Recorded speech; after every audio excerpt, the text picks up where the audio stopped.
kan yo. Wih, Udah naik si boyo alas harum alas harum Bali. Tekan ya. Nah, Tuh. Lumayan main soalnya. Wow, lihat. Iya, lihat ini. Ini lah. ada owner nih. Ujo. Ini ndak ada kona. Supir kan. Pas ber. Gimana ber? Gimana ber? Lah, ampro mengganggu aja, Bos. Ada tamu lagi ya? Ada tamu, Pak? Dan yang Bali. Oh, Pasti Pak Edun mengunjungi ini ya. Patut kan ini adalah Sarum. Pilwaknya di sini. Ya. betul dan tiang ngerah. Jangan dan kuning, Pak. Ya ownernya Ownernya. ini katanya Pak Made Ardano. Nah, Yang mau ketemu Pak Made Ardano nya sebelah.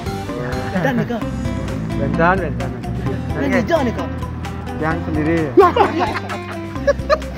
Weh. boren semua. Bro. Bro. Sopir orang. Salah hati kan ya. Apa kurang wajan Pak deh? Kita ke sini mau melihat-lihat bahwa kita melihat di sosmed Alas Sarum itu viral dengan 9 bidadarinya. Kita mau melihat ya itu kan karya seni. Kita kebetulan dari Umas Seni ingin juga mengetahui mengulik tentang kenapa sih restoran ini Tempat rekreasi sih. tempat Alas. rekreasi bisa berkolaborasi dengan seni. Belum nak yang masuk Sekarang. ya. Kemode. Kita akan di channelnya Umas Seni. Oh, Mas ini. Mas ini, ya. Jadi lebih lengkapnya kita ingin tahu di mana tempatnya, bagaimana situasi di Alas Harumnya. Di dalam. Ya, Baik, kalau memang dari teman-teman mau mencoba dan ingin tahu apa yang ada di dalam, ya. yuk kita coba lihat-lihat di dalam. Explore apa jadi. yang ada, ya. Apa aja yang ada di destinasi wisata di Alas Harum? Ya. Ya. Mana di Covid ya? Wow. Ya. Yang kasih gratis. Yang milihnya bungkus. dia. Bungkus ya. Yuk ada. Minus lah. Yuk.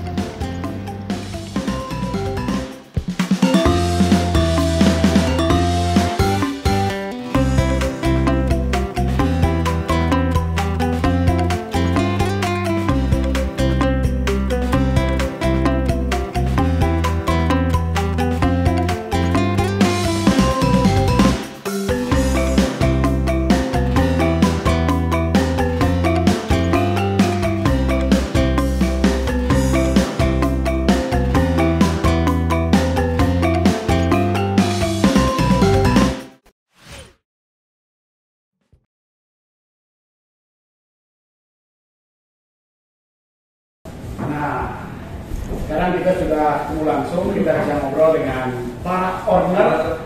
Ternyata muda-muda. Inilah para owner Bali yang kita sudah lihat tadi keliling melihat destinasi wisata Alas Harum yang betul-betul menjaga karakter Bali dan betul-betul memperhatikan karya seni Bali.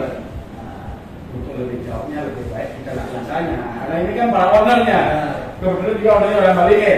Ya, sebelum itu perkenalkan teman-teman pakai Iksan Bali, nanti teman OS biar tahu bahwa yang punya Alas Harum owner itu ini loh. Oke, semua ini teman-teman dari Umas Seni.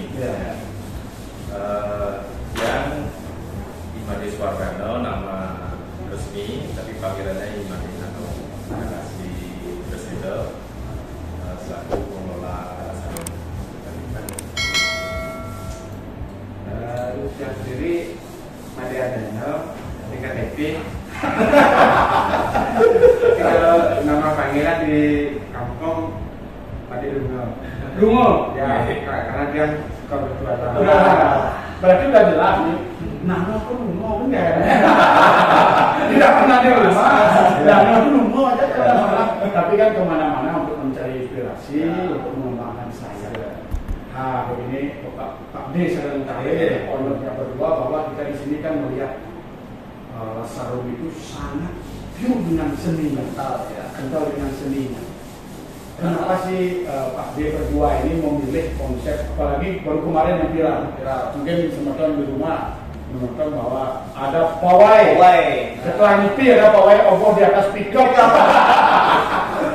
Nah, itulah yang kita akan ngomongkan sekarang ini. Kok punya ide, punya konsep seperti itu, dan akhirnya dipasang di tengah sawah. Nah, apa mungkin Pak D berdua bisa sampaikan kepada teman-teman OS apa sih maksudnya itu dan konsepnya bagaimana, tujuannya bagaimana? Mungkin yang duluan nanti kan Pak Argano yang lebih memaparkan detail konsep dan beberapa filosofinya. Nah sebenarnya sih yang mau sebagai pengelola Alasarum sih memanfaatkan momen.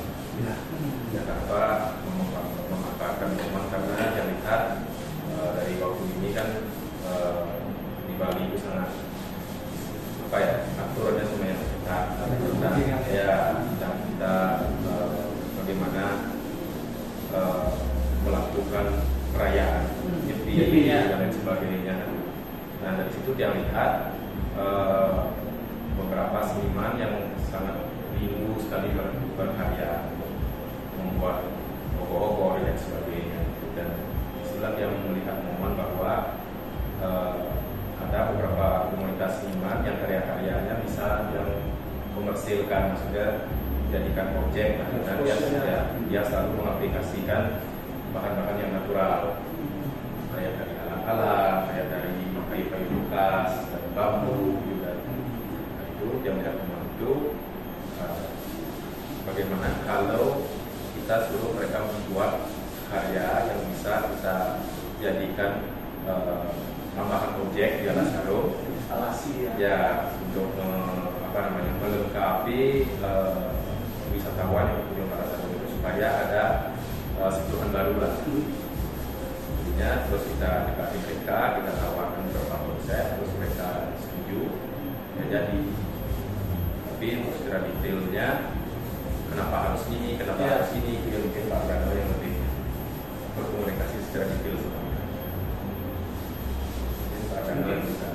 Gimana proses dan mungkin bisa diceritakan apa saja kan begitu dari segi penentuan konsep lalu berjalan sampai terwujud bentuk seperti itu seperti apa tadi. Dan yang paling kita perlu garis bawahi bahwa beliau ini berdua itu adalah pemerhati seni dan sangat memperhatikan karya-karya seniman daerah daripada ini. Mungkin dalam hal ini yang bisa yang sampaikan dengan kenapa harus bidadari bukan Pasasel, ya karena di dalam jiwa seorang perempuan dengan karakter seorang perempuan di sana ada kebuka. Jadi jiwa keibuan sesuatu yang lebih bersifat yang lembut, yang penyayang semuanya di sana. Kalau di karakter dalam ini kan lebih ke tanggung jawab. Makanya untuk melengkapi daripada wahana di sini tempat rekreasi di Alasarum, kita bikin 9 bidadari. Karena itu di sini kan punya ikon dan bagus sebagai maskot daripada Alasarum dan bagus sebuah tarian luar. Ini kita membuat beda dengan cerita bidadari pada umum. Ceritanya Den Bagus ini dikelilingi oleh 9 bidadari, di mana Den Bagus dan 9 bidadari ini tidak bisa tampil setiap hari di Alasarum. Nah, dari sanalah Den Bagus kepikiran. Den Bagus jarang sekali bisa ditemui, tapi patung 9 bidadari bisa ditemui setiap hari di Alasarum. Ya mungkin Den Bagus aslinya kita kita berdua. Ternyata bohongnya di sana. Ya, selalu seperti itu. Iya, iya. Nah, karena kita juga ingin memberdayakan seniman-seniman yang terdampak pandemi juga, dimana dulunya mereka bekerja di hotel, anak-anak muda yang kita ajak. Karena sebelumnya kita kan sudah pernah collab untuk membuat patung diri sendiri, kami sampai sempat dapat rekomendasi.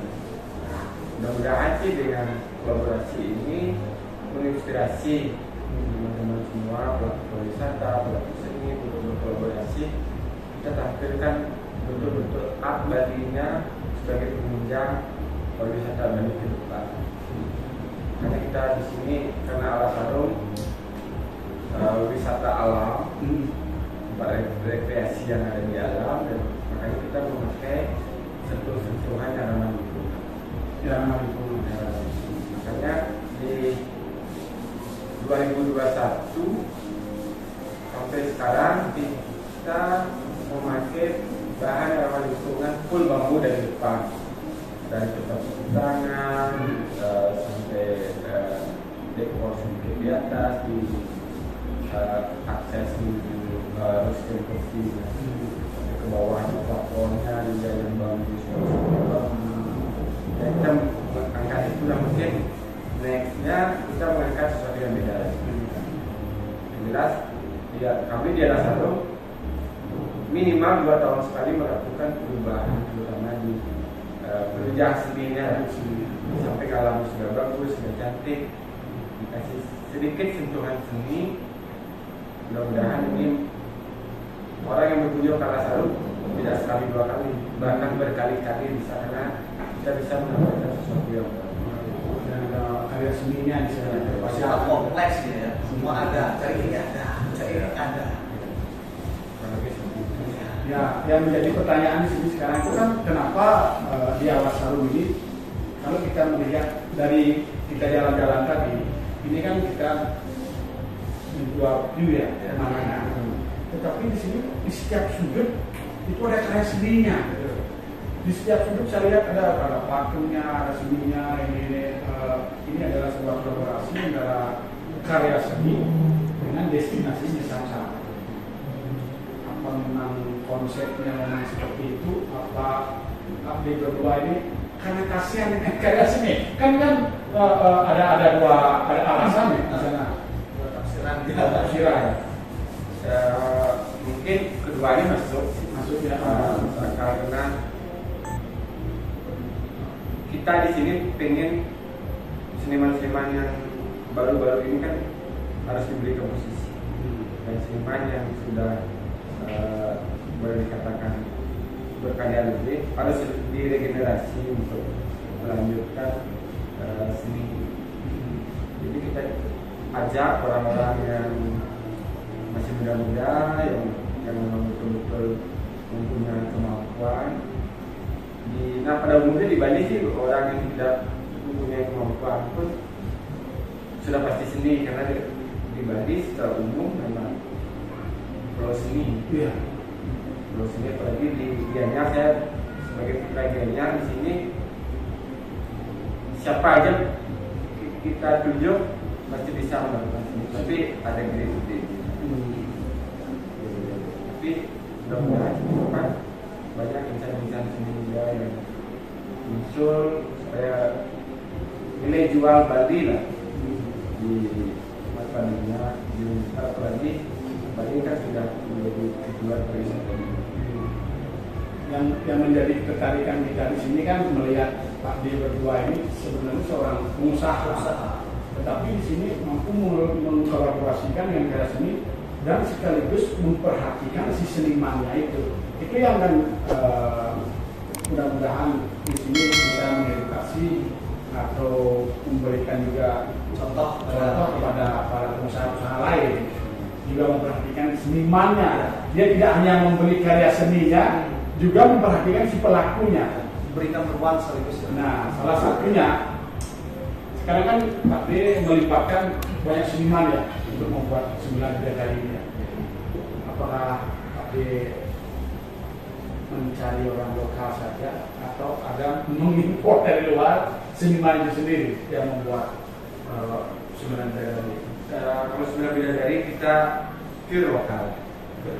Dan sampai saat ini Alas Harum dengan tagline yang sering disampaikan oleh Pak Mendes Surabaya, kita memakai arsitek lokal, kontraktor lokal, seniman lokal, di mana nanti ini bisa mengangkat kearifan lokal yang ada.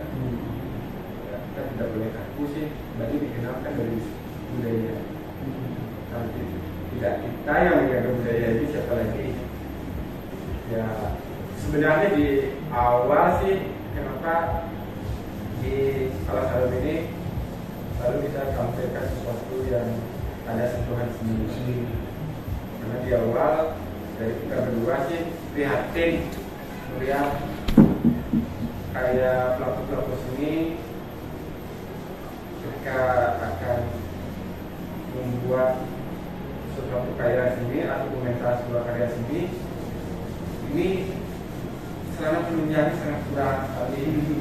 Ambillah sebagai contoh kayak mungkin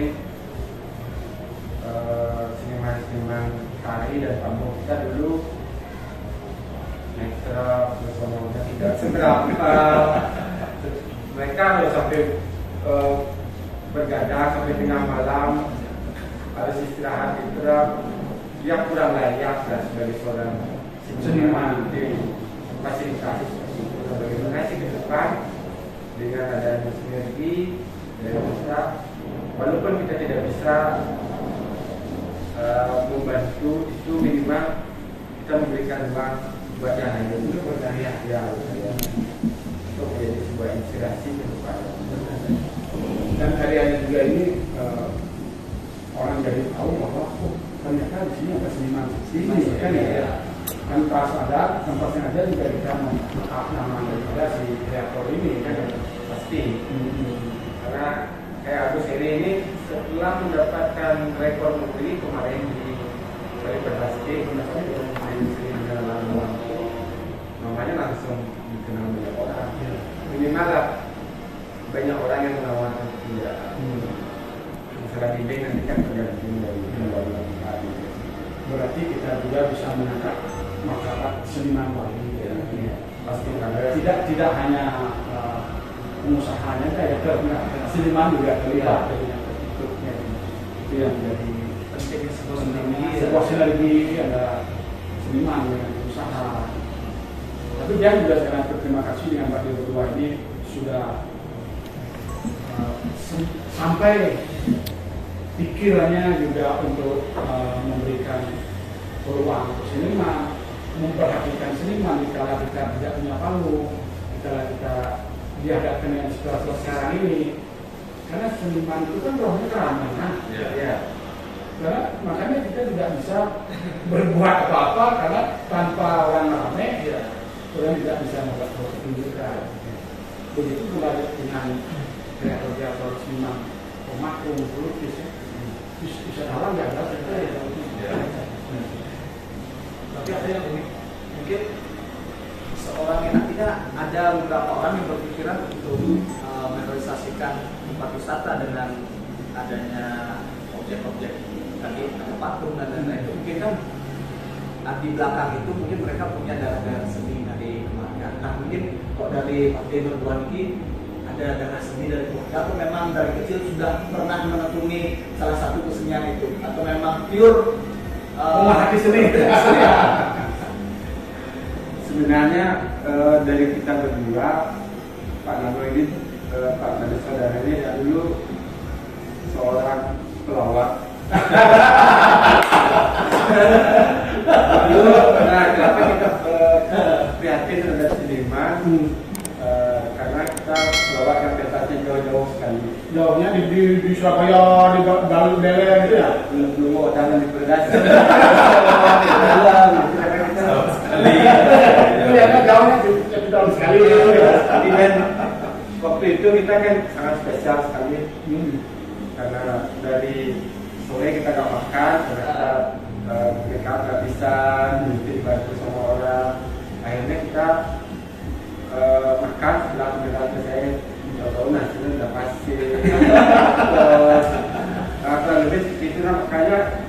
kami kepikiran dari sana. Kita berdua ini tidak bisa sebagai seniman seperti Kak Daun ya, memang pentas itu jauh-jauh benar. Jauhnya biasa menjelang dalam tahun depan, jauh-jauh sekali. Dari sana kita tidak bisa akan seperti seniman-seniman kita. Tapi kita melihat bagaimana sih orang pelaku seni ini itu mendapatkan sesuatu yang lain. Yang mungkin kalau sekarang kan udah ada nasi kotak, kalau dulu nasi bungkus kadang-kadang di pojokan, dekat kamar kecil itu kan berbeda. Nah, sekarang sudah lebih layak. Kan. Menurut kami berdua, seniman tabuh, tari, lawak, pelukis, pematung, mereka ini harus sejahtera. Karena ketika mereka sejahtera, mereka baru bisa totalitas berkarya. Karena dapurnya sudah terisi. Ketika dapur sudah terisi, otomatis beliau-beliau ini bisa berkarya sesuai dengan imajinasinya. Ya, kalau saya sendiri sih berarti yang bilang ya sebenarnya kalau dibilang kita itu seniman yang mungkin juga seniman, tapi yang tidak profesional kita di sana. Saya juga berdua kita serba bisa, main band bisa, nari bisa, menggambar bisa, melukis bisa, tapi ya dikit-dikit gitu ya. Ya kalau dibilang sih lebihnya kita itu sebenarnya penikmat yang tahu proses pembuatan sedikit. Ya bilang pematung juga ya ngerti dikit-dikit. Nah itu sih basicnya kenapa kita bisa membuat wadah untuk para seniman untuk berkreasi di dalam bisnis. Dan kedepannya pun kita juga punya konsep untuk kelas harum ini sih secara dari manajemen yang kita berdua mewakili juga mengundang semua seniman-seniman yang misalnya di baru lulusan sekolah seni yang ingin berkarya, kita sih sangat welcome sekali untuk berkolaborasi. Contohnya ini mereka mau buat karya nih di Alas Harum, mau dengan budget berapa gitu sebagai portofolio lah misalnya. Ayo kita berkolaborasi. Yang semestinya kalau saya membeli karya orang yang sudah terkenal dengan budgetnya sekian, untuk kita bangun bersama, buat sesuatu di Alas Harum supaya juga bisa memberi nilai jual yang lebih daripada Alas Harum itu. Dan tentunya timbal baliknya juga kan untuk seniman itu karyanya akan dinikmati oleh banyak orang karena Alas Harum ini pengunjungnya sudah lumayan ramai. Ya ke depannya kita seperti itu, kita kayak Alas Harum ini kita mau jadikan kayak creative space ya kayak misalnya nih kayak teman-teman dari Mas Ni ini yang bisa buat karya misalnya melukis, mungkin coba display kan lukis saja sebagai mural di mana sebagai sport selfie, atau misalnya nih ada yang pintar membuat patung, ya buat patung. Nah, nanti kalau karya ini butuh nilai yang tinggi, dan nanti untuk lukisan kita jual lukisan di sini, kita akan buat nanti untuk kayak galeri ya, sebagai merchandise apa. Itu sih visi-visi kita ke depan. Jadinya teman-teman yang seniman-seniman yang mau berkarya tapi belum menemukan wadah untuk, karena sekarang ternyata media promosi kan sangat mahal sekali supaya kita dikenal karya kita itu ada minat. Jadi kita di Alas Harum secara media promosi kita sudah punya, apalagi yang melibatkan teman-teman YouTuber yang sudah punya subscriber banyak. Nanti kita berkarya, dengan berkarya berkolaborasi dengan Alas Harum, offline online kan jadinya ya sama-sama gini. Nah itu sih konsep kita ke depan. Nah, mudah-mudahan sih teman-teman seniman yang sudah kayak terdekat tapi nanti surinya ya, 2 tahun display di mana nih karya saya gitu. Ayo datang ke Alas Harum, kita berdiskusi di sini, tentukan apa nih karyanya, seperti apa teknisnya, kita sangat welcome sekali. Ada pun juga seni, misalnya seni tari, kita juga sudah buat kayak mini stage dari bawah untuk sebagai entertain untuk tamu yang betul-betul bisa menjaga seni karakter Bali. Nah, kita kemas secara promosinya, nanti kita tentukan target market yang sesuai. Misalnya ada orang yang mau, misalnya, oh saya mau makan siang di Alasan tapi harus ada tarian Bali, misalnya, kita sangat welcome sekali itu. Misalnya ini ada seniman yang apa nih, yang bukan main musik apa, silakan, kita sangat welcome. Saya berdua sama Pak, saya sama Pak Dano, ingin memberikan wadah. Misalnya sekarang banyak orang yang punya potensi yang bagus berkarya, tapi nggak tahu caranya gimana sih saya harus realisasikan karya seni saya ini. Kan walaupun ada beberapa misalnya saya pemantau, pelukis itu yang kadang galeri yang terkenal, mereka kita sangat menjaga idealisme. Kalau nggak karya orang yang sudah punya nama, dia nggak mau mendisplay di sana. Tapi kalau Sarum lepas punya nama, asalkan mau berkarya sesuai dengan karakter Alasarum yang betul menjaga seni tradisi budaya Bali, sesuai dengan alam yang kita miliki, apa yang kita jual, unique selling point kita apa, kita sangat berharap.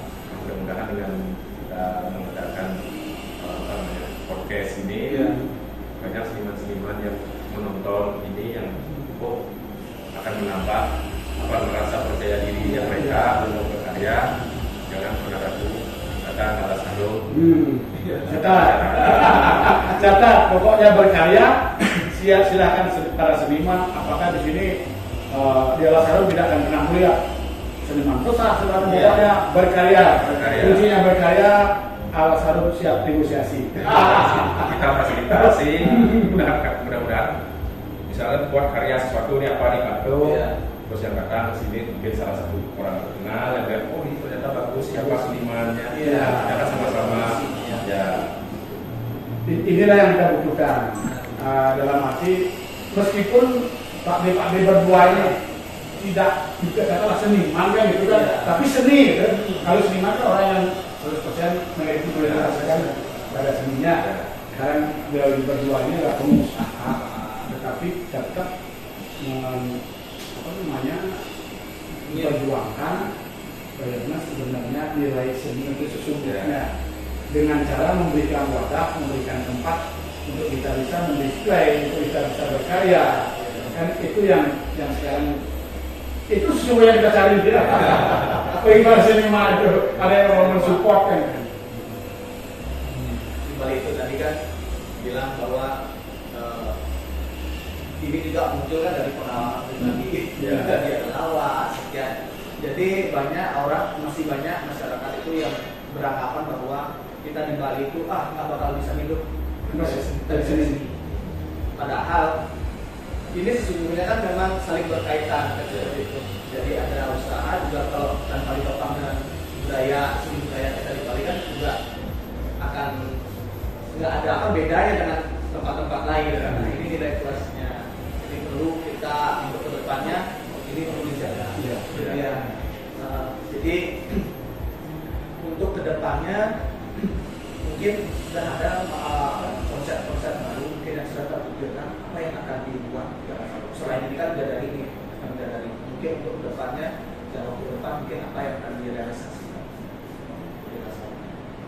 Mungkin Pak Dano sudah punya beberapa punya ide lagi ya. Itu tidak bisa dibocorkan. Ya bisa. Karena sudah berproses. Sudah berproses. Tapi intinya Alasarum tidak akan pernah berhentinya berkarya.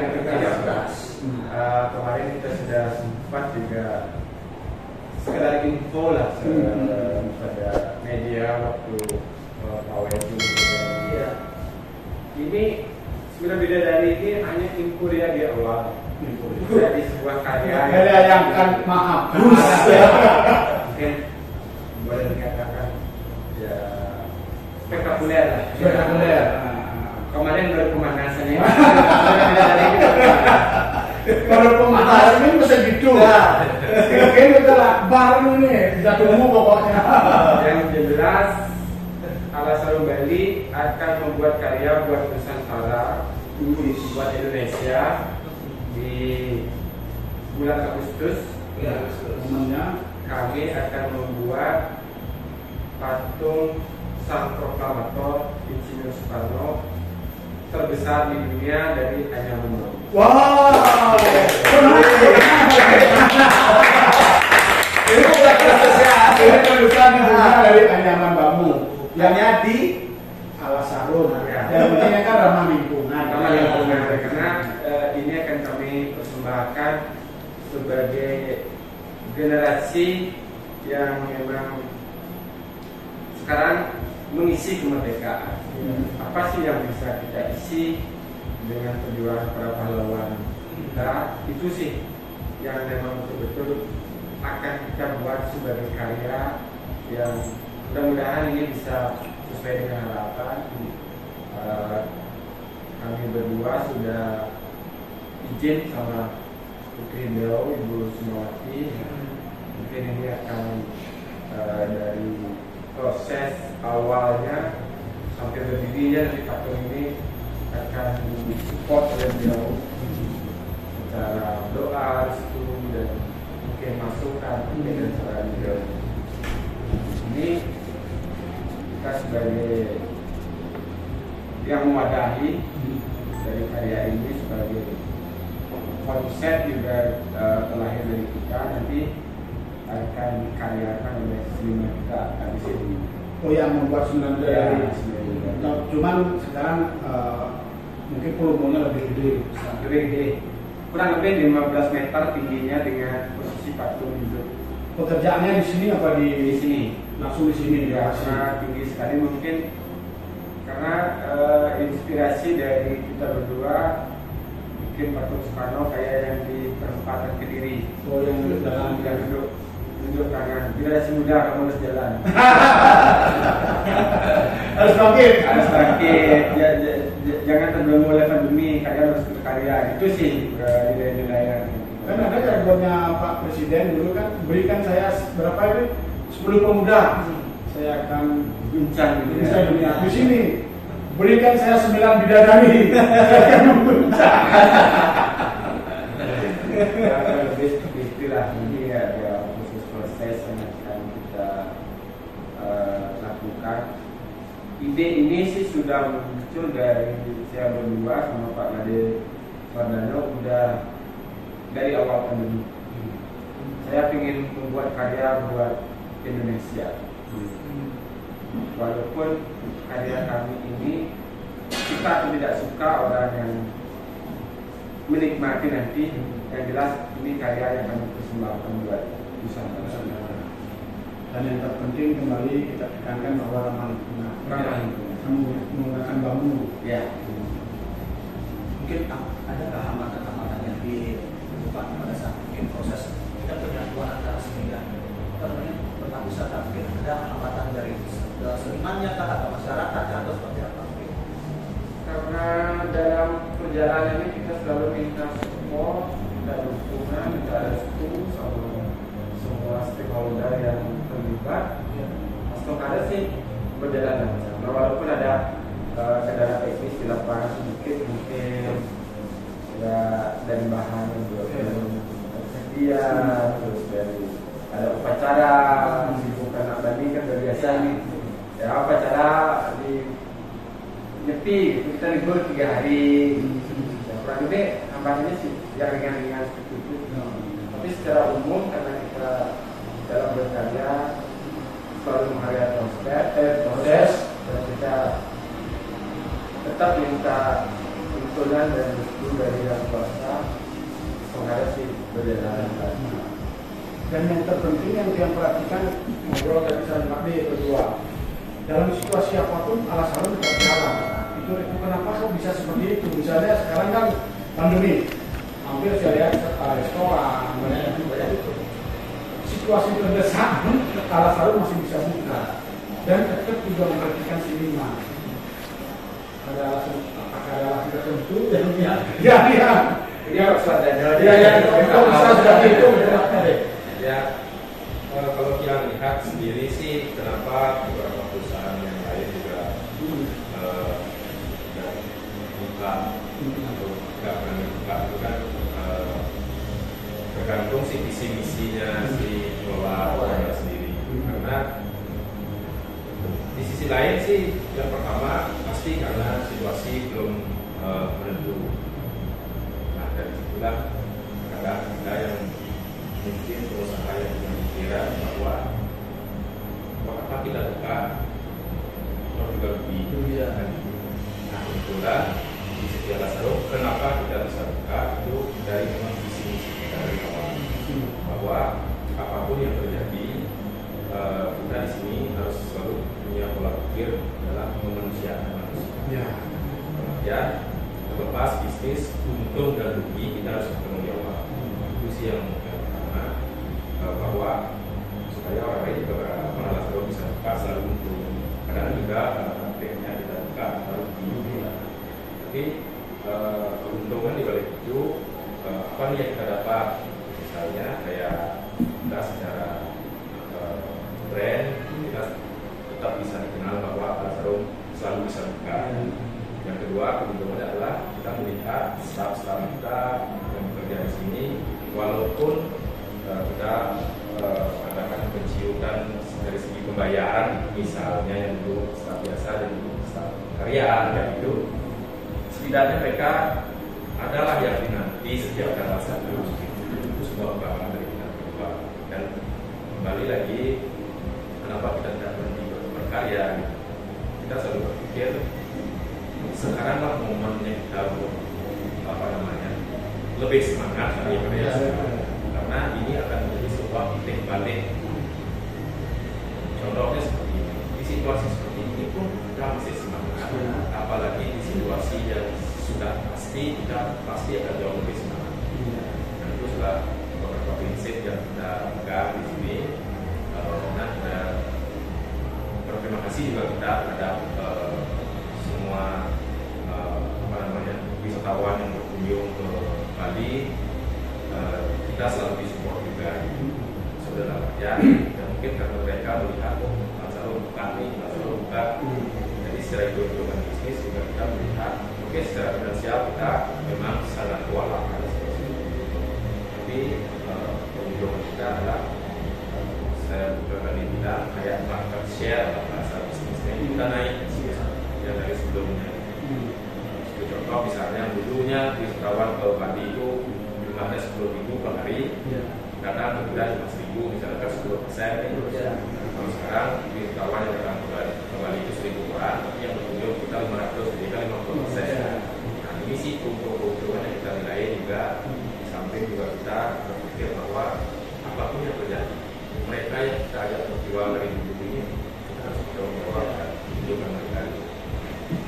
Makanya momennya sekarang kita lihat juga beberapa seniman yang kehilangan wadah, jadi kenapa tidak kalau kita coba di mereka. Mungkin kalau 2019 kita tidak akan pernah bisa berkolaborasi dengan mereka. Contohnya kayak si Kartu Seri, mungkin dia waktu itu sudah full job, gitu. Makanya ini momennya kita harus memanfaatkan. Kita jadikan sebuah titik balik kita bangkit. Nah mungkin kayak teman-teman dari Masmi kalau kita pandemi mungkin tidak bisa kita podcast karena malam sudah pentas dia belum ini sebenarnya saya ada satu bahasa yang saya jadikan sebuah patokan untuk saya selalu semangat. Di mana ada masalah itu sebenarnya ada peluang. Kalau kita pintar-pintar ini sebenarnya kan masalah pandemi, tapi saya melihat banyak peluang. Kita juga mendapat peluang ini oleh teman-teman dari rumah seni. Kita juga dapat peluang bekerja sama dengan seniman yang kehilangan wadah dan rekreasi. Nah, jadinya ini sebenarnya kalau kita kaji dari sisi positifnya pandemi ini sebenarnya peluang kita sangat luas. Tapi tergantung kita menilainya di sudut pandang. Makanya ya saya bisa sampaikan kepada teman-teman juga yang pengusaha lokal tentunya ini yang kata saya juga seperti yang didapat tadi tagline kita adalah semuanya lokal. Semuanya lokal. Investor itu siapa ingin juga seorang lokal. Kita orang Bali harus betul-betul berdikari karena sendiri ya. Jangan kita melihat bahwa Bali itu harus dikenalkan oleh orang luar. Jangan kita saja kalau kita punya idealisme tinggi seluruh dunia. Betul. Ya. Termasuk juga seninya kan? Seninya, karena ya saya juga sering juga artinya berkunjung ke negara lain yang juga punya penghidupan yang sangat besar dari pariwisata. Kalau saya lihat banyak sekali yang apa dimiliki oleh Bali mereka tidak akan pernah bisa memiliki. Ya kita bicara masalah alam di Bali banyak yang bagus. Andai banyak orang negara lain yang punya misalnya yang mereka tidak memiliki itu adalah budaya dan keramah-tamahan. Iya. Itu tidak akan pernah bisa dimiliki oleh siapapun. Ini adalah sebuah karakter yang ada di Bali. Kenapa enggak kita betul kita yang mengelola ini untuk keuntungan kita sendiri, untuk keuntungan pulau kita, masyarakat kita, generasi muda kita. Sebenarnya mindset ini yang perlu kita gali lagi. Jangan kalau saya lihat kebanyakan kayak ya maaf ya teman-teman Bali kayak kurang percaya diri ketika mereka berhadapan dengan orang asing.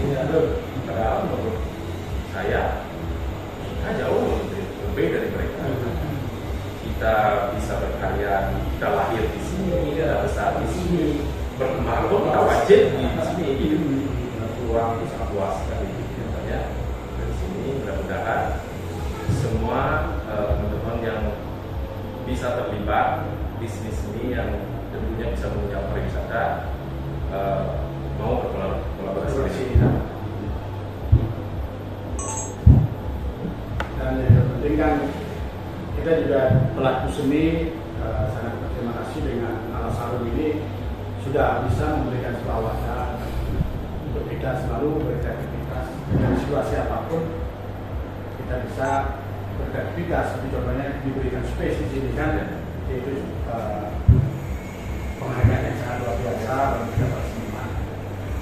Tapi Mas Lee KPK tidak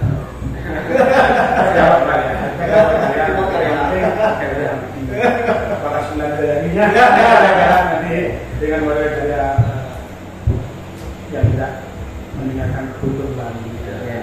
Dan saya harapkan juga mudah-mudahan di channel Humas ini juga bisa dinikmati oleh masyarakat yang ada di luar Bali, bukan hanya di luar Bali saja. Nah, saya lihat sih ini kontennya kayak mengeksplor sebuah keunikan yang ada di Bali itu kan jarang orang pikirkan, dan juga orang-orang sana yang di luar sana juga pasti dia sangat mengapresiasi juga karya-karya kita di Bali. Ya, siapa tahu nanti dari Mas ini tertarik untuk berkolaborasi nanti Agustus. Siap.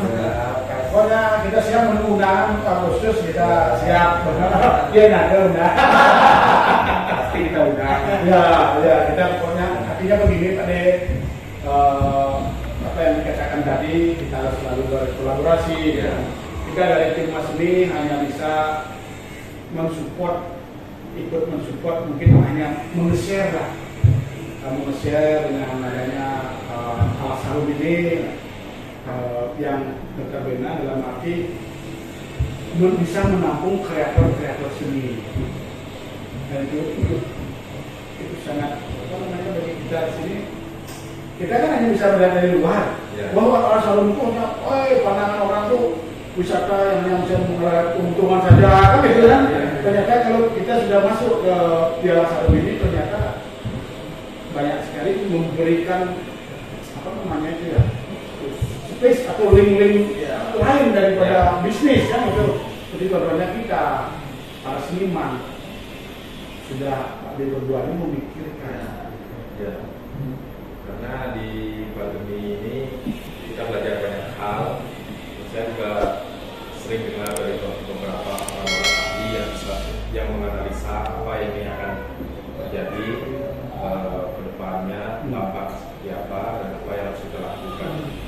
Memang seperti yang saya bilang tadi bahwa pandemi ini itu menjadi sebuah titik balik kita membuat rancangan yang baru, dan salah satu poin yang dianalisa oleh para ahli itu adalah inilah waktunya kita untuk bergotong royong. Ibaratnya seperti kita flashback ke belakang, ini kan sebenarnya kita dinolkan lagi. Ibaratnya kalau dulu mungkin pada setelah zaman penjajahan kita kan baru merdeka untuk membangun dari segi ekonominya, dari segi apanya mereka kan kebanyakan masih gotong royong. Dan sekarang ini kita lakukan lagi. Kalau kita bisa gotong royong, tapi format gotong royong dengan cara yang berbeda. Kalau dulu kan gotong royong, ada orang rumah, ada gor mungkin sekarang gotong royongnya yang ini berkolaborasi dari teman-teman Mas ini punya media yang sudah punya subscriber atau follower. Kita punya wadah yang bisa dipakai konten atau apa. Ini yang harus kita giatkan lagi supaya betul kita ini bisa bergerak lebih cepat. Gitu. Nah, jadi banyak yang kita dapat dari obrolan ini, pembelajaran juga. Di samping itu kita juga mendapatkan informasi bahwa di Alas Harum ini selalu welcome dengan adanya kesenian apapun itu, dan diberikan ruang space yang sangat luar biasa, media promosi juga, dan semoga kedepannya ini bisa tetap berlanjut seperti itu. Ya. Nah, jadi hari ini juga sudah banyak kita lihat beberapa karya seni yang ada di Alas Harum. Semoga kedepannya dari Mas ini di bulan Agustus bisa merealisasikan sebuah karya yang tentunya akan mendukung nanti patung terbesar yang terbuat dari bambu. Karena kita akan melibatkan musisi, ada musisi yang mungkin melibatkan, ada sanggar seni Prabu, banyak yang akan kita libatkan, yang dimana tujuannya satu, kita pengen euforia dari hari kemerdekaan ini, kita bisa mengkonsep sesuatu yang luar biasa dari Pulau Dewata, dari lagunya, dari seni lokal yang kita bisa sembang, mungkin tabu, tari, ya siapa tahu dari Mas D nanti bikin sesuatu buat si pembawa bendera merah putih gitu ya kurang lebih. Terus dari musisinya membuat musisi Bali yang pengen membuat lagu nasional buat hari kemerdekaan dan yang lain-lain sih. Dan kemudian kita akan libatkan semua. Pokoknya kita tunggu, akan lihat karya maha dari Alas Harum menyambut 17 Agustus dengan melibatkan kreator-kreator, seniman-seniman lokal atau Bali yang sangat banyak. Mohon doa dan kuatnya juga bersinergi.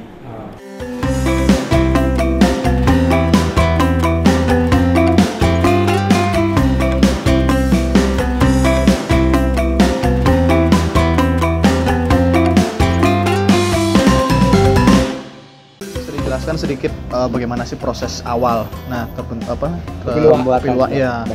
Oh, jadi luwak-luwak ini kita kasih mereka makan biji kopinya dulu. Tapi mereka itu hewan yang pintar, Kak. Jadi saat dia makan biji kopi itu dipilih-pilih dulu sama mereka. Mereka cuma makan biji kopi yang bagus saja. Jadi mereka cium dulu, nanti kalau bijinya kurang bagus atau mungkin ada lubang ulat, gak dimakan sama mereka. Setelah itu nanti biji kopinya difermentasi di perut mereka itu kurang lebih 12 jam. Setelah itu mereka keluarkan atau mohon maaf mereka berak. Nanti kotorannya itu yang kita ambil dan kita proses jadi luwak kopi. Dan proses kopi luwak itu dari sini. Dari sini. Awalnya dari sini. Next. Jadi setelah itu prosesnya seperti ini. Sini mas udah kameranya sini. Kita ambil dari sini ya.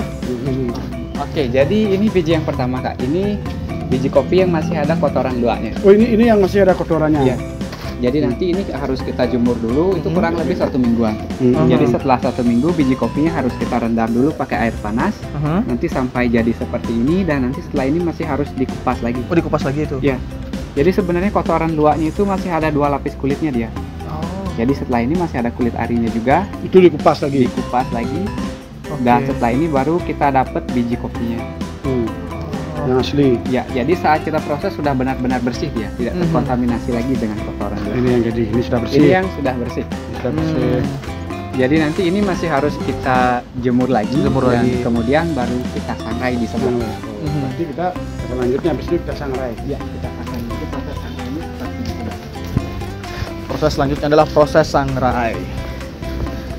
Jelaskan lagi ya. Nah, baik, jadi seperti ini cara kita menyangrai kopi, Kak. Jadi di sini kita pakai cara tradisional. Jadi kalau pakai cara seperti ini, bau kopinya itu lebih keluar, lebih wangi. Jadi disangrai itu kurang lebih 45 menit, dan setelah itu kopinya siap ditumbuk di sebelah ini. Oh, ditumbuk ini ya? Ya, mau ditumbuk, Pak. Ya, benar. Jadi ini hasil kopi yang sudah disangrai. Jadi hasilnya seperti ini.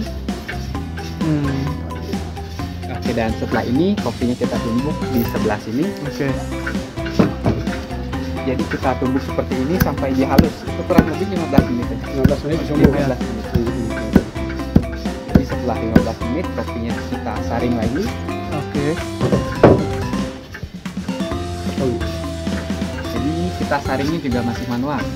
Ya, biar hasilnya biar gini ya. Hasilnya Iya. benar-benar handmade. Jadi disaring seperti ini sampai benar-benar halus. Oke. Jadi serbuk yang ini sudah siap kita Sudah jual. siap. Sudah siap. Untuk yang masih kasar seperti ini nanti kita Kita tumbuk tumbuk lagi. lagi. Tumbuk lagi. Oh iya. Oke, teman-teman, guys, inilah proses daripada kopi luwak ya. Kopi Biar orang tahu bagaimana sih proses membuat orang kopi luwak, ya tidak pikiran orang lain kan, karena ini kan dari Dari kotornya. kotornya. Jadi sebenarnya prosesnya itu panjang. panjang untuk Sampai kita benar-benar menikmati. bersih dia. Ya. Terima kasih banyak, Terima kasih banyak. dan saya akan mencoba kopi luwak. Baik, terima kasih. Suksema beli sandi.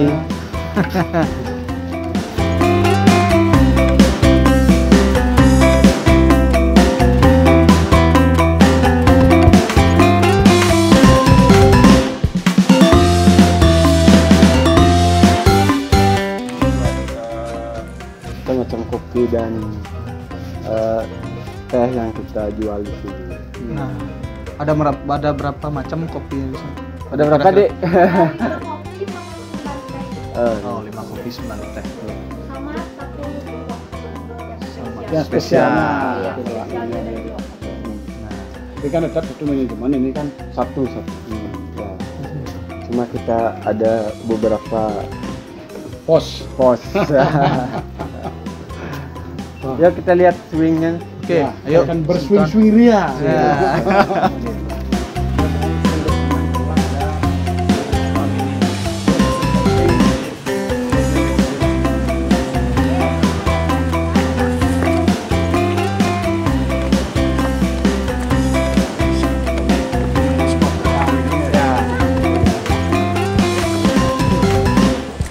Nah, ini swingnya. Ini swingnya casual, terus ekstrim, super ekstrim. Yang super ekstrim yang mana, Pak? yang di ujung. ujung? Yang ujung. Yang ekstrimnya gimana modelnya nih, Kak? Paling tinggi ada sensasinya sedikit. Wih. Kalau naik agak miring ke sana, tidurnya miring ke sini. Oh, berarti masalah safety kan sudah Safety ya. internasional safety. Wih. Oh, bagi teman-teman yang ingin berkunjung ke Alasarum, pokoknya Aman. ini difasilitasi dengan swing dan levelnya juga banyak. Ya. Ada ekstrim, Ekstrim, kapal ekstrim, super ekstrim, dan di bawah juga ada swing bed buat family. Jadi ada Bisa 4 keluarga macam. bisa berayunan. Ya, keluarga bisa. Ada 4 macam. Oke, mencoba. Yuk, dicoba. Ayo, siapa mencoba yuk. Ayo. Yang ekstrim nggak apa-apa. Kita akan coba. Nah. Kumpul pakai harnas ya. Tuh, Mas Aduk nih, yuk. Biar safety. Silakan dicoba dulu. Yang mana nih? Yang ini.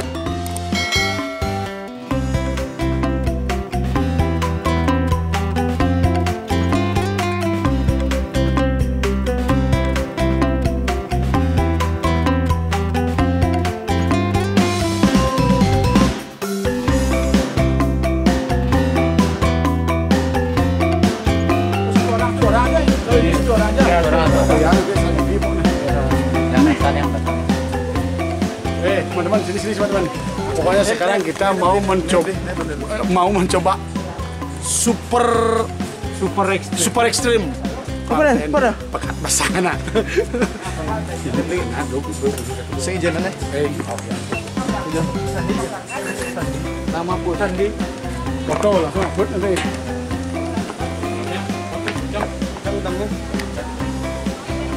Nah, udah kan saya. Ulang.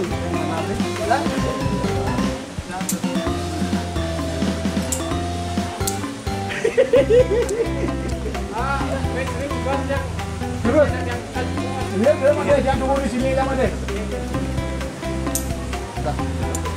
Merah tuh.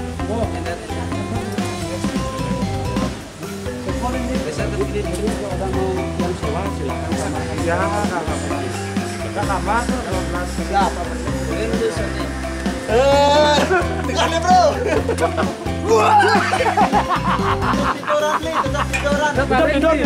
Tidur.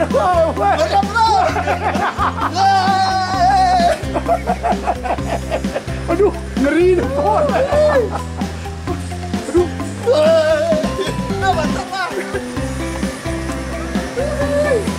Apa mantap ngeri.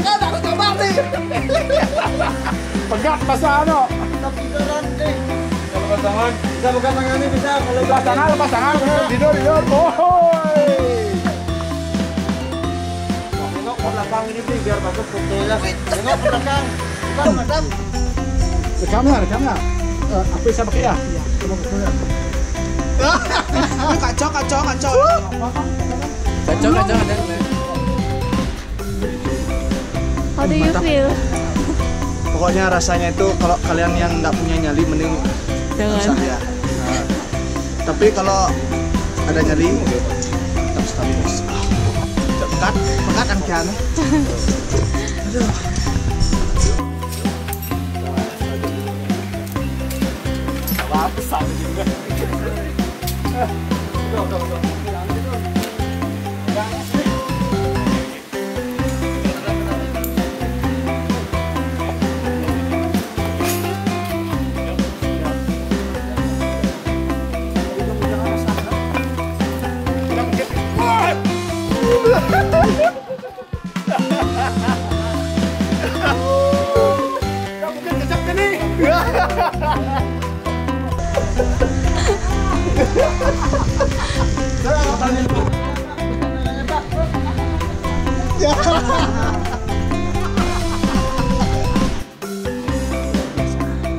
Di Sentung nanti akan nyoba.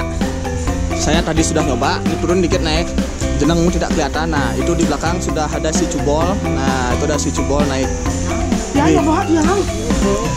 Ini mantap sekali. Cubol semangat ya. Rasakan sensasi yang luar biasa ini. Ada yang besar. Jangan pegang itu bro. Kecil kecok ya.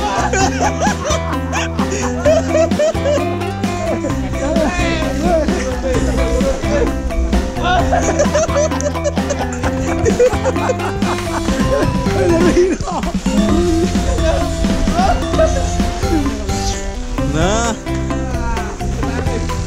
tapi kalau udah berapa kali tuh enak dia. mantap Bol. Ini menaik aja nih. Udah banget nih. Sata. Ini sata nih. Galungan bapak tampah. Ini jadi bang bawa happy malu ya. Tuh mulai gedean nih.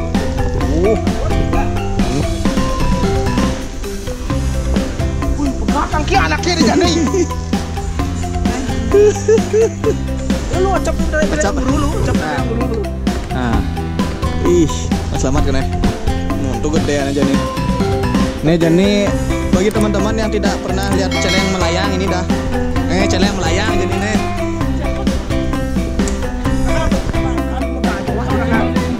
Dan ini gerang melayang. Ini gerang nih. Siap. Ya, itu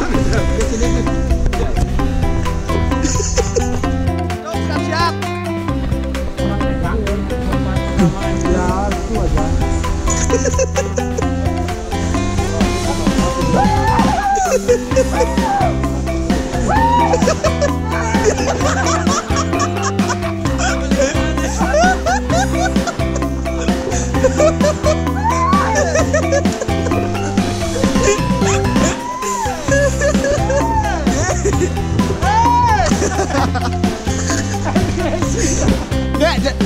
Ini celeng mau kebar nih. Nih. Ini aja nih. Ya, kang aja nih. Kujang. Ih. Menap.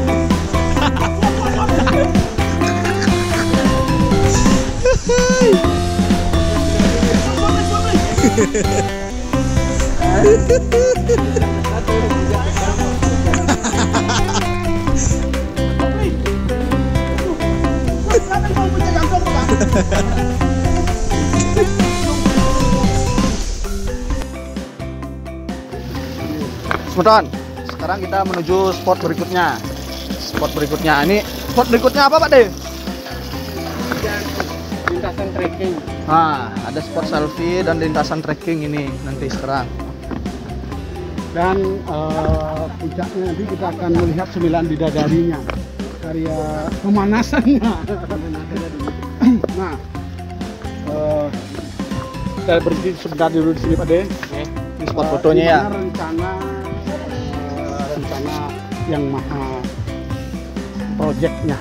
Oh, di sana. Itu kan ada pondok. Oh, yang di pondok itu. Ya. Di sana nanti.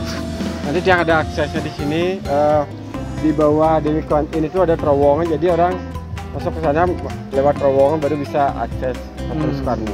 Patung Soekarno-nya ya. Pokoknya teman-teman OS nantikan saja nanti akbarnya. Yang jelas pada saat itu kita akan hadir.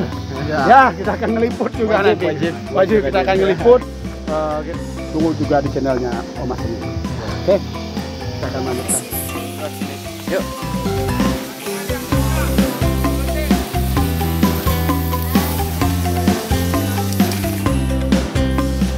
Kita akan membaca spesifik ya, ini jalan ini sebenarnya kalau dia luas permanen susah, yang buat permanen nanti kita membuat sesuatu lagi di sini kan susah ya, makanya pakai foto.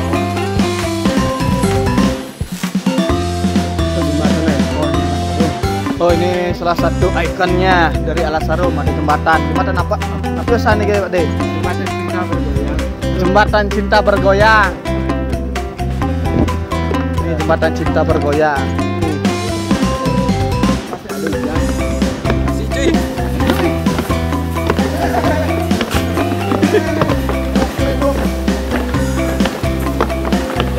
Goyang guys. Goyang.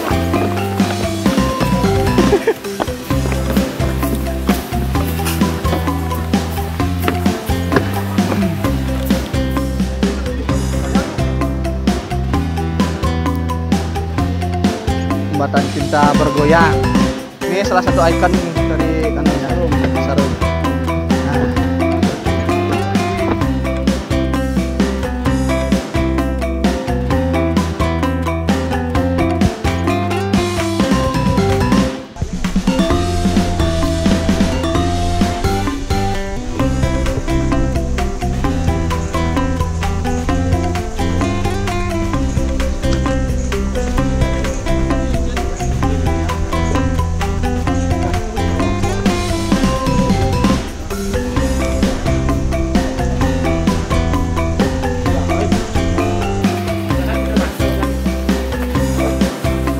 Jadi berarti tempat ini yang dibarku. Nggak pernah unik, kopi semua ada nih. Aroma luak. Oh, pas kita keluar dari luar ini. Ya, kan. Kalau itu tempat nanti kalau kita masuk destinasi kan kita bisa berkuping aja, makannya enggak itu bisa.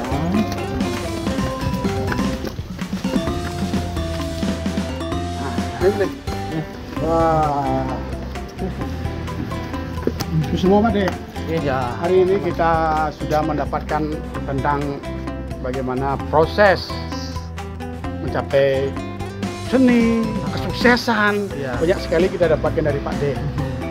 Sama mudah-mudahan. Ya, sekalian nanti Jangan pamit. Iya. Tidak usah ngomong apa. Terima kasih Terima banyak. Borak. Borak. Parah. Oke, terima kasih juga atas waktunya udah mau explore di Alas Harum Bali. Mudah-mudahan sih bisa berguna dan bermanfaat buat banyak orang dan yang terpenting sih kunjungannya biar semakin ramai dalam situasi depan. Baik, Bade yang ini langsung mau pamit ya. Tiang ingatkan buat teman-teman sekalian Sematan Umas Seni, jangan lupa saksikan terus kami channel YouTube Umas Seni Kak Gaul ST Bali Fit. Nah, ini Alas Harum. Nah, Jangan lupa nantikan dan tunggu nanti pada bulan Agustus di Alas Harum akan terjadi perhelatan yang sangat akbar untuk Nusantara ini. Kebetulan kita dari tim Umas Seni juga mendapat hormat diundang untuk hadiri dan meliputi. Ya. jangan lupa like, subscribe, dan komen, share ke sosial media teman-teman sekalian. Dan yang terpenting Kunjungi kata ketika lalang, jangan lupa mampir ke Alas Harum, tempatnya luar biasa. Sukses Mas. Ya, Pak De, yang mau minta 2 kata untuk Umas Seni. Ya. 2 kata untuk Umas Seni. Iya. Maju dan sukses. Maju sukses.